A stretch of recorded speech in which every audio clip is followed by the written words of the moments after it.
Good morning, readers. Good morning. Good morning, students. Does Now, this man look familiar? Yes. Your teachers told me that you're the best students in all of Iowa. Yeah. You're going to prove it. I'm going to see how well you can listen. And if you're a good listener, you're going to learn about my mom, my sister, a cow, and the little giant. But first of all, who knows, raise your hand, who I am? Raise your hand. Way back there in the green shirt, right there, sir.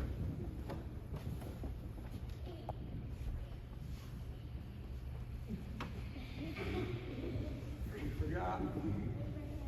Abraham Lincoln. So who can tell me why they know I'm Abraham Lincoln? What tells you?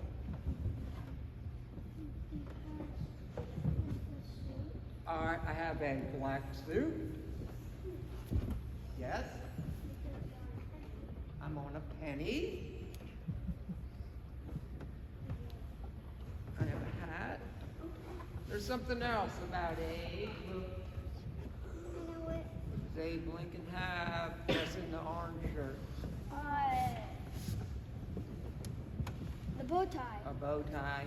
One other thing. Yes, right there.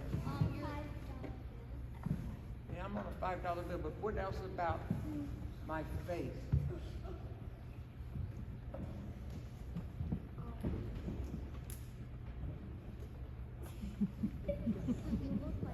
I look, but what makes me look like Abraham Lincoln? What can you just? I have a beard, but notice, boys and girls, students, there's no mustache. But today you're going to learn about the fact that Abraham Lincoln, for most of my life, never had a beard. And you're going to learn about why. So let's go back in time. It was February 12, 1809. It was a little, small log cabin. It smelled like smoke. It had a dirt floor, hardly any furniture, hardly any clothes, just bear skins and homespun. And that night, I was born. And my mama named me after my granddaddy, Abraham. And when I was born, guess what, boys and girls? I was fortunate because when I came into this world, I already had a big sister. That's a blessing. Now think, why would it be important for a little baby to have a mom, a dad, and a big sister? Yes.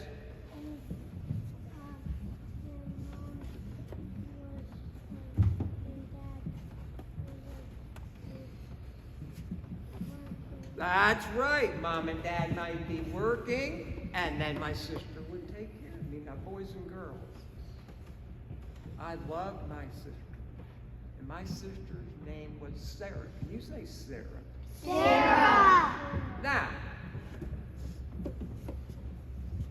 as I got older, I soon learned that kids back in the 1800s on the frontier in Kentucky, you had to do chores. Now, how many of you do chores at home? Just raise your hand. All right, put your hands back down. So chores are important, but I learned, boys and girls, look at me. I need to see your eyes looking right at me. I learned that to do those chores, it wasn't just only important, it was essential for our survival. So when Mom said, Sarah and Abraham, go make sure the cows have water, what did we do? We did it. If Mom and Dad said, you have to help harvest the corn, what did we do? We harvested the corn. Did we complain? Maybe. But you know what my sister taught me? Listen, this is important. She taught me that chores can be fun. They are. It can. And you know how it can be fun? Because when you're doing those chores, you feel good about yourself because you're helping your mother and your father. And you're providing for your family. And the other thing Sarah taught me to do is she could teach me rhymes and poems while we were doing the chores. And I could practice my ABCs, and she taught me my numbers from 1 all the way up to 10. Can you believe it? What a lucky boy I was. And then she taught me when we were in the fields, we could watch the birds while we were doing it. And look at that bluebird. It's got a nest up in that tree. And if we didn't notice it, we wouldn't have known it. And that's how you can make chores fun, because you can be observing nature. Now, boys and girls, as I got older, I soon cherished something that my family did most every night. So the Lincoln family, who remembers my sister's name? Sarah. Oh, look how smart you are. You already know my sister's name is Sarah. And Sarah and I love this. So at the end of the day, our chores are finished. We ate our supper. We then made sure the animals are fed and watered for the night. We came back into our little log cabin, and Daddy sat here, and Mama sat here, and I sat by Daddy, and Sarah sat by Mama. Guess what we did? Red. What do you think we did? It was awesome. Slept. No, not yet. It's before bed. Read, no. Because, boys and girls, look at me, this is important. We were too poor to have books. Only rich people who lived in town had books. We didn't have any books. Perhaps a Bible, which Mom and Dad couldn't even read. So, What did we do? you read the Bible because. We can't read it, but what could you do? Yes? You could, I'll give you a hint. Mama could tell us a story. Look at me, boys and girls. It was awesome. Daddy told us about people from history. He taught us about George Washington, Betsy Ross, Thomas Jefferson, the great Lafayette. And then Mama, she told us stories from her favorite book, the Bible. And when Mama told us a story, you know why it was so great? Because she painted a picture for us, and we could see it in our brains. So one day, evening, she's telling us about Moses and the bulrushes. And she said, Moses was placed in a basket. It's a brown basket. And Moses' mother put him out onto the water. It's nice blue water, and there's reeds. And she pushed the basket. And there's Moses as he's wrapped up. Can you see Moses? I can. That's why stories are great. Because you create the picture. That's why listening to a story is better than TV. It's better than a video game, because you get to create the picture in your mind. Now guess what, boys and girls? They would finish up, and Mama would say, Sarah and Abraham, time for bed. And what do you think we did? went to bed. No, we wanted something else. What did you think we said? You forgot. Then we would say in our best voices, Mama, would you tell us one more story? And she would. But guess what? She never finished the story because we had fallen asleep. Now, boys and girls, I learned, this is important, look at me. I learned that there's nothing better on earth than listening to your dear mother tell you a story while you fall asleep. There's nothing better than that. And then Mom and Dad picked us up and put us up into the loft where we slept. And we slept really well because we were proud of ourselves for doing chores Mom and Dad wanted. We had worked hard and we could think about those stories. Now, boys and girls, as I got older, there was a country log cabin school pretty far away from our log cabin, and sometimes, not often, I got to go to that school. And that school had dirt floor. No desks, no chairs, just benches. Hardly any books, no crayons, no gym, no library. So you might think, how did you learn? Well, I'll show you. It was called a blab school. So I'm the teacher. You repeat what I say. C-A-T cat. C-A-T cat. D-O-G dog. D-O-G dog. Bird. B-I-R-D. Bird. B-R-D. 3 plus 3 is 6. 3 plus 3 is 6. 4 plus 4 is 8. That's how we learn. We repeated, we recited, we memorized things, we learned short words and long words.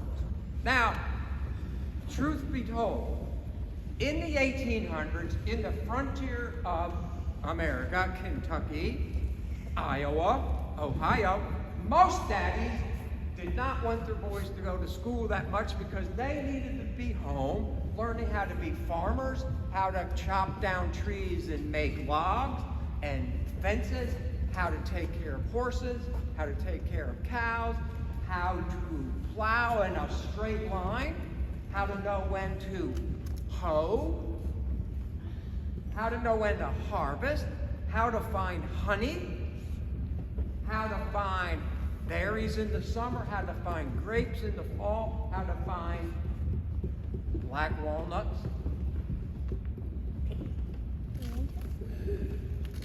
That's a lot of stuff to learn,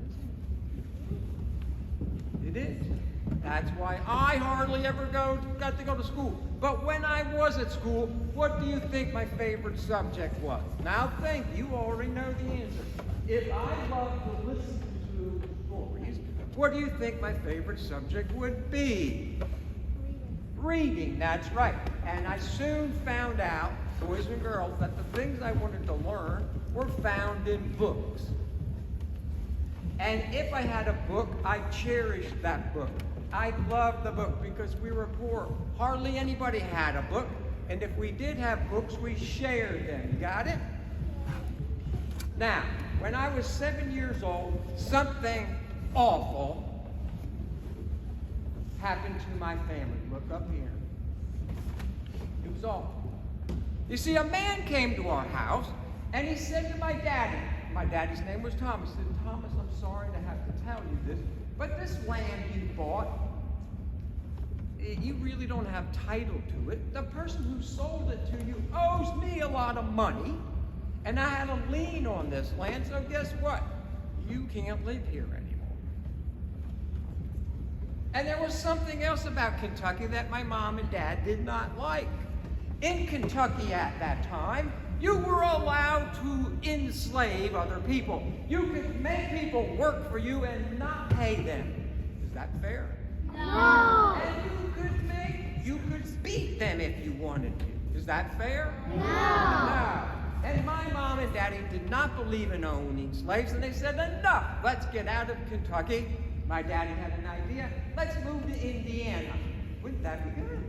Yeah, well, that sounded like a good idea, except it's 100 miles from where we live. We had to walk.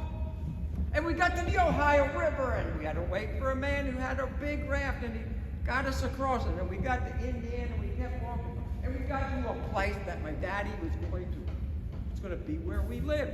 And we looked this way, trees, and more trees. It was beautiful. And then you know what? What?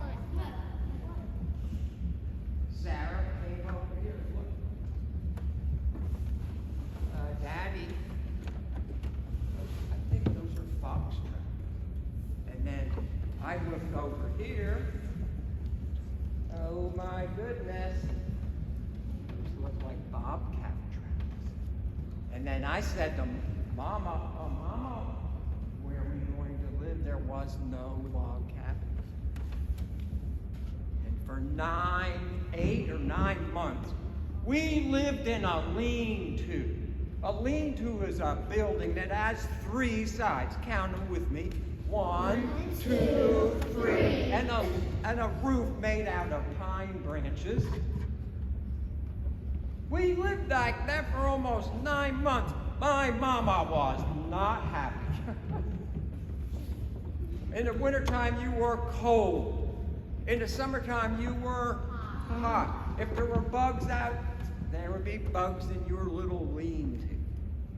Now, eventually, other men came near where we lived, and those men helped Daddy and I build a log cabin, and then we helped build them a log cabin, and then finally they built another school in Indiana, and I hardly ever got to go, even though I wanted to, because I had to do chores.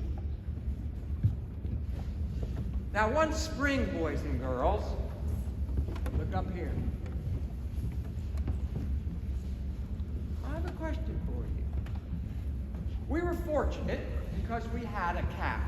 Now, why is that good to have a cow back in the 1800s? Why would it be good to have a cow? Yes. Yeah, that's right. You could have milk. And if your mother's smart, like my mama was smart, you could take that milk and make something else. It begins with a B. Butter, that's right. And if your mama's really smart, she can make something that begins with a CH. That's right. So we were fortunate. Now, that cow, there she is. You see her tail swishy? And she sees something new. She went up to it. She sniffed it. She licked it. I can't believe it. She ate some of it. Boys and girls, she was eating snakeroot. Do you think a cow should eat snakeroot? No, it should not. And why did the cow eat snakeroot? I'll tell you why. Because they don't have schools for cows. They have schools for kids, but they don't have schools for cows. And if they had a school, wouldn't you love to be the teacher for the cows? And you could have the little baby cows come, and you could teach them. You can eat clover, you can eat grass, you can eat hay, and then you'd show them snakeroot. And you'd let them sniff it, and when they tried to taste it, you'd pop them on the nose, not hard, and they would get it, but they didn't know. And truth be told, boys and girls, we didn't know. Back then, the cows shouldn't eat snakeroot. We didn't know. If we had known, we wouldn't have let the cows eat snakeroot. But snakeroot, boys and girls, has poison in it. And it just so happened that my dear mother drank a a lot of that milk. And she was already weary from her life in the wilderness. And she got sick. And different ladies in our area came and they kneeled by my mama's bed and they brought her different types of meadow tea and they had her sip it. But she couldn't get out of bed. And then we noticed that my mama's lips became all white and dry. And everybody knew that our mother had milk sickness. Can you say milk sickness? Milk sickness. Now, we didn't know where milk sickness came from. We now know that milk sickness is caused by drinking milk from cows who have eaten snakeroot. Now, Mama didn't get better. And one day, she talked to Sarah, and then she said, hey, she wanted me to see it. And I went in, and Mama's on the bed. And I kneeled beside her. And she said to me, Abraham? Yes, Mama. Abraham, do you promise to be a good boy? Yes, Mama. Abraham, will you read the good book? Yes, Mama. Abraham, will you help your dad? Yes, Mama. And we hugged. Daddy went in.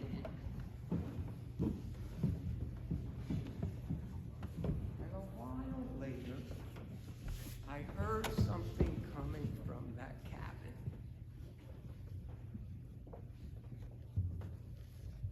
I heard wailing, crying. Daddy came out the door, tears down. And he got Sarah and told us our mother had died.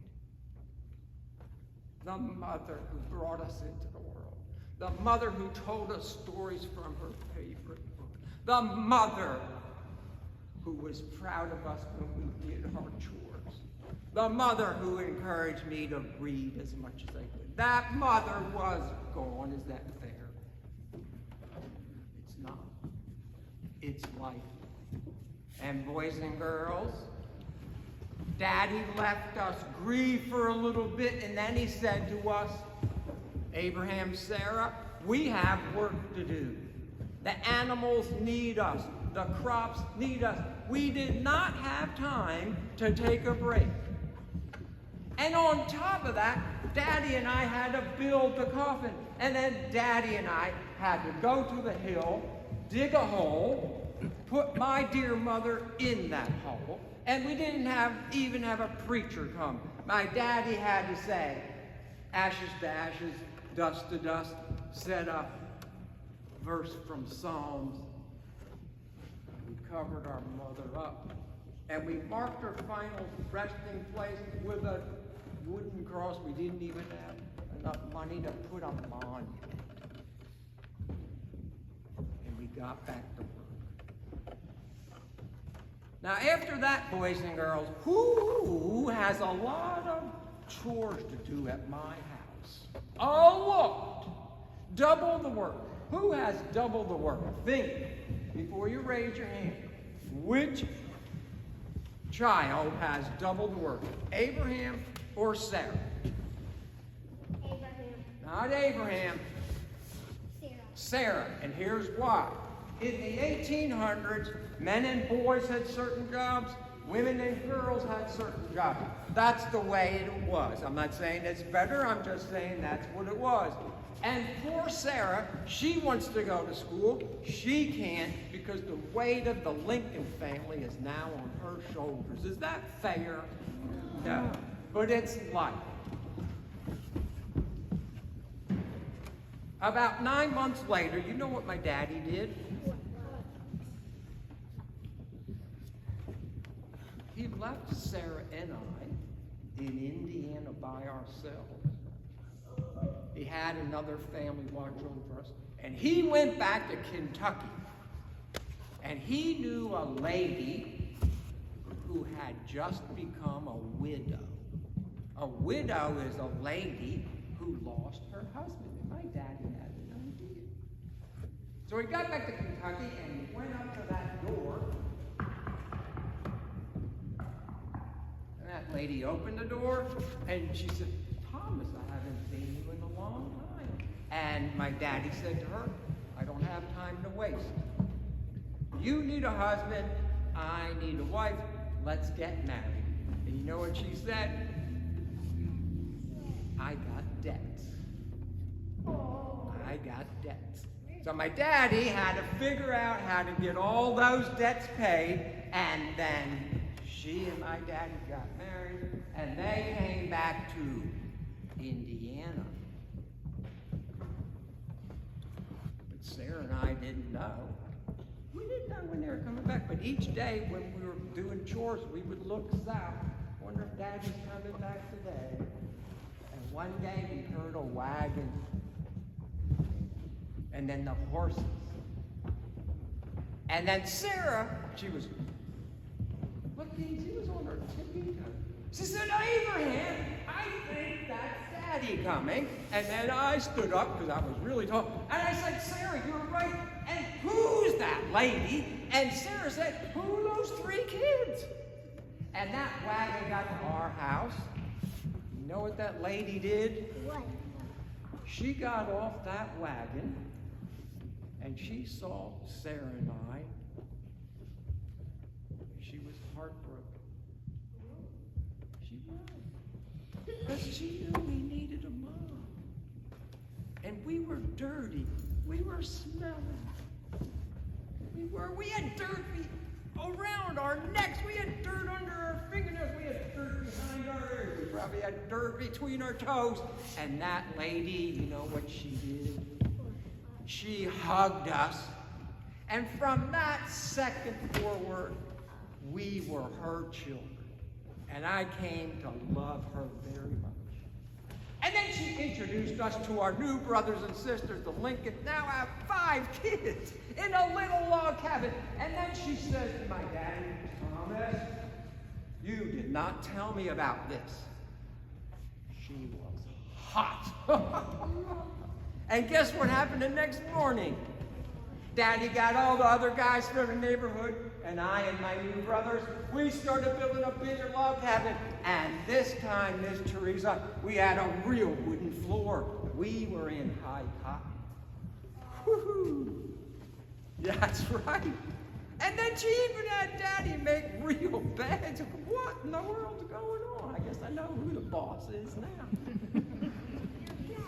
No, new Mama. And guess what, boys and girls? She loved me. She knew I loved to read books, and she encouraged my daddy.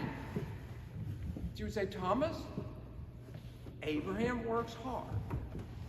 Allow him to read when he has a break." And from that time forward, I would borrow a book from people, and I would have that book with me all the time. And when I was plowing the field and the horses needed a break, I'd sit under a tree and I'd read a book. Now, boys and girls, we have about 10 more minutes. It's okay. I eventually left home and went out on my own. And I moved to Illinois. And then when I was in Illinois, I worked in a store. And I love working in a store because I like to talk to people and I like to help people. And a couple years later, the men in the neighborhood came to me and said, "Abraham, we need somebody to run for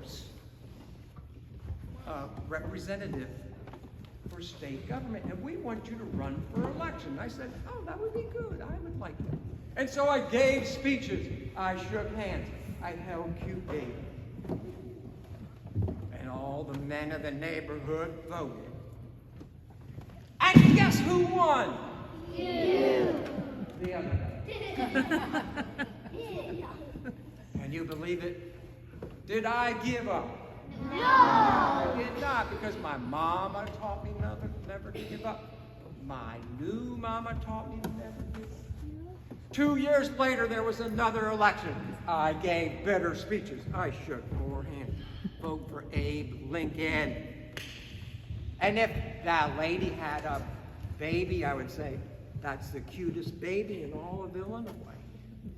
And if I went to another town and you had a baby, I'd say, and I would look, well, that's the cutest baby in all of Illinois.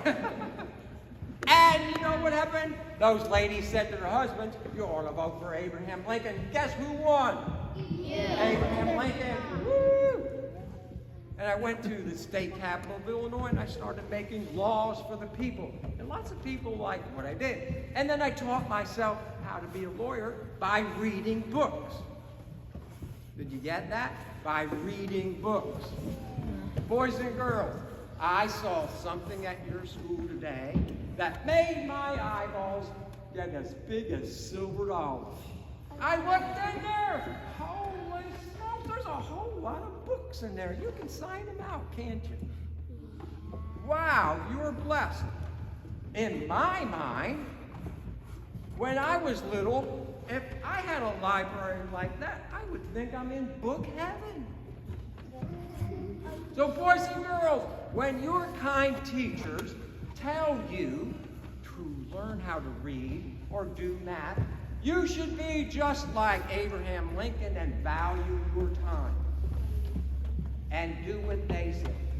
Now, boys and girls, in 1858, Illinois was going to elect a senator to go to Washington, D.C. to make laws for the United States.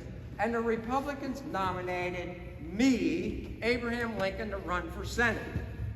And the Democrats nominated, say it after me, Stephen A. Douglas, also known as the Little Giant. Now, you might be saying to yourself, Mr. Abraham, how can you be a little giant? This is how. Mr. Douglas was small, but he had a big, booming voice. And he had a cool nickname, the Little Giant. Everybody knew Stephen A. Douglas. Everybody liked Stephen A. Douglas. He could give a really good speech, and he could speak so everybody could hear him. And I thought I was going to lose the election. So I challenged Mr. Douglas to a debate. Say debate. Debate. And in that debate, we went to different parts of Illinois, and we stood on a wagon, and the farmers would come in, and they'd all gather around, and Mr. Douglas would stand up there, and he would say to them, the Constitution says slavery is legal. If a state is admitted to the Union, west of the Mississippi, the people that move there should be allowed to decide if they want slavery or not. It's democratic. And people would clap and cheer for Stephen A. Douglas. And then I stood up, as tall as I could, and I said to them, a house divided against itself cannot stand. This country cannot remain half free, half slaves. Slavery should not be allowed west of the Mississippi. And some people clapped and cheered for Abraham. And that fall, the men of Illinois voted, and then the legislators voted, and guess who won? Stephen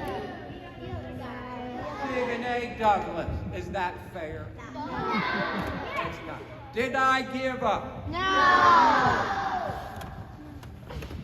In 1860, there was a more important election. The United States was at a turning point. Stephen Douglas was nominated to run for president by the Democrats, and the Republicans nominated the rail splitter, the country bumpkin, Abraham Lincoln. Now guess what? Did I give up? Because I already had lost to Stephen A. Douglas. But here's what happened, boys and girls. When Stephen Douglas and I had debates, people from newspapers wrote down what we said.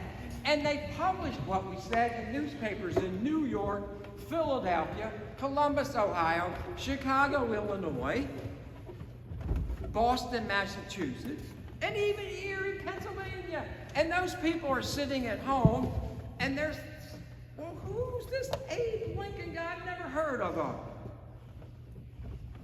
He wants to be president? He thinks he might beat Stephen A. Douglas? How's that going to happen? Well, guess what? In October of, oh, I forgot to tell you this, boys and girls. I wish they did this today. Back then, the Republican Party came to my house, and they said, Abraham, shut up. Don't give any more speeches. Nothing. Stay home. Be quiet. Sounds good to me. And while I was sitting at home, Miss Teresa, I got a letter. Now, teachers, I have a question just for teachers. You have lovely students. Do they ever lose things? If you have students who lose things, you're just like Abraham Lincoln, because I have a problem with losing paper. So I have to come up with a solution. So where do you think I, Abraham Lincoln, keep important papers? Up in my hat. Let's see if you're right. Whoa! All right, this paper says, oh, I've got to be in Dunkerton. Am I at the right place? Yes. Oh, look. Next week, I have to be in Fort Mill, South Carolina. That's a long way from here. My horse is going to be tired. But look at this paper. Look how old this is. Oh, my goodness. I have to be careful. It might break. Oh, look. It's dated October 15th, 1860. Look at that long letter. I don't have time to read it, but guess what? It's from a little girl, 11 years old. Her name is Grace. Can you say Grace? Grace. Now, Grace wrote me a letter, and essentially she said, Mr. President, or not, she didn't say, Mr. Lincoln, I think you should be president. I like what you stand for. I have 4 brothers, and I think I can get them to vote for you, but I have an idea. Listen. Grace wrote, Mr. Lincoln, I think you should grow some whiskers because you have a thin face. A little girl, 11 years old, sends me a letter saying, hey, Abe Lincoln, you got a skinny face. You ought to grow a beard. Is that nice? No. But guess what? Grace was right. I look better with a beard. And at that point in time, despite what my wife said, I grew a beard. But she's not finished. Guess what, boys and girls? Guess what she said next? What? Mr. Lincoln, if you would have whiskers, the ladies would tease their husbands to vote for you. Can you believe it? Where do I put that paper? In your hat. Now, boys and girls, I sat home. I did what I was supposed to do, no speeches, and I grew my beard. If you look at photographs of Abraham Lincoln before October of that year, I never had a beard. By November of that year, I had a beard, and trust me, boys and girls, I can grow a beard pretty quickly, and I don't even have to put fertilizer. Fertilizer. Put on fertilizer. Okay, now guess what? That fall, the men of the United States voted, and guess who won? You. Abraham Lincoln wins. I'm voted president, and you, listen, this is important. The boy born in a log cabin, the boy who loved to read, the boy who taught himself things by reading books, is elected president. And I'm here to tell you, it's not a fun job, because as soon as you're elected, everybody wants something. You get letters from people you don't know. My brother needs a job. We need a bridge. Stop slavery. Keep slavery. And then those people in Fort Sumter, South Carolina, started a war. And I, as president, had to stop it. That's not an easy job. Boys and girls, as president, I did two important things. You need to remember these. Number one, I organized the Federal Army under eventually good generals to keep the United States one country. There were people who wanted to split the United States in two parts. And the second thing I did as president is I started the process of ending evil, an evil that was in the United States since our start, the practice of enslaving black people. And a lot of people did not like that. So, of all the people in U.S. history who did more to end slavery, there's nobody more important than Abraham Lincoln. That's what I want you to remember. Can you do that? So let's see what you remember. Abe Lincoln was born in a log cabin. Abe Lincoln's sister was named Sarah. Our cow one day ate snakeroot. Snakeroot has what in it? Poison. My mama died of milk Poison. or sickness. How do you know when a person has milk sickness? Their lips get all Why? I won or lost my first election? Why? Did I give up? No. Did I like to read? Yes. Did I get to go to school much? No. How did I learn stuff? Yourself. I read books. What do I call a library? Book heaven. Boys and girls, raise your right hand. Do you see your teacher? They love you. They want you to grow up. I want you to take the Abraham Lincoln promise. I promise to listen to my teacher. Can you do that? Yes. Say it after me. I promise I promise to listen to my teacher. to my teacher. And I'm going to be just like Abraham Lincoln. And read lots of books. Thank you, boys and girls.